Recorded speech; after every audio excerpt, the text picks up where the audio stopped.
Hello everyone, কেমন আছো তোমরা সবাই? আশা করি খুব ভালো আছো আর আমিও খুব ভালো আছি। চলে আসলাম আজকে তোমাদের সাথে অনেক দিন পর একটা মিনি ব্লগ শেয়ার করতে। ভিডিওগুলো এডিট করার আমি সময় পাচ্ছিলাম না, তাই জন্য একটু দেরি হলো। কালী পুজোর শেষ দিনে চলে গেছিলাম চ্যাংরাবান্ধা ঠাকুর দেখতে।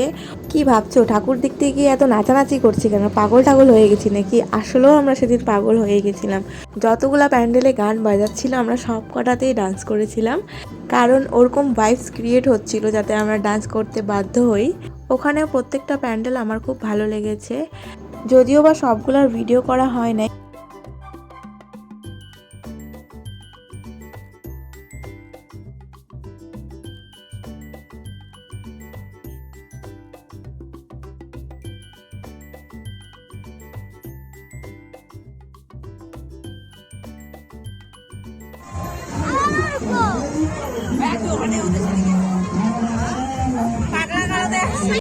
এই পাগলা গারদের জন্যই আমরা স্পেশালি মাথাভাঙ্গা গেছিলাম, যে কেমন হয়েছে, কি ব্যাপার, দেখি তো পাগলা গারদ কেমন বানিয়েছে।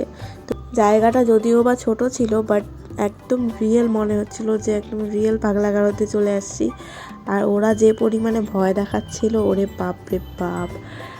আর একদিকে এদের ধৈর্য শক্তি দেখেও আমি অবাক হচ্ছিলাম, কতক্ষণ বসে এভাবে ওদের অভিনয় করতে লাগে।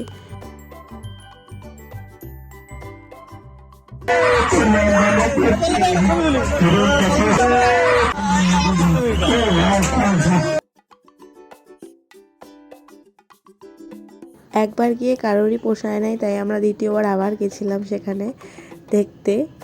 আর ওদের সাথে এরাও একটু পাগলের অ্যাক্টিং করা শুরু করে দিয়েছিল। এটা দেখে তো আমার ভীষণ হাসি পাচ্ছিল, এদের কাণ্ডকীর্তি দেখে।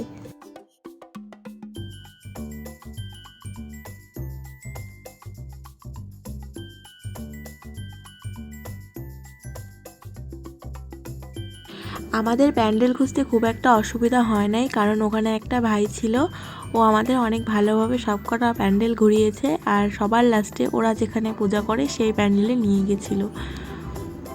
এটাই ছিল সেখানে আমাদের ঠাকুর দেখা শেষ। আর ওখানে গিয়েও আমরা প্রচুর ডান্স করেছি, প্রচুর মজা করেছি। আর একটু পরে আমার বরের পাগলা ডান্স দেখতে পারবা। আমার বর তো নাচতেই পারে না, যেটুকু পারে আমার তো খুব হাসি পায় ওর নাচ দেখলে। তোমরাও একটু দেখো ওর ডান্স।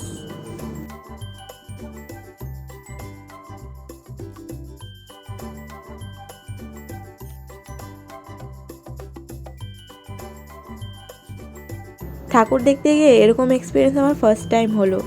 তোমরা কারা আমার এই ভিডিওটা মাথাভাঙ্গা থেকে দেখছো অবশ্যই কমেন্ট করে জানিও।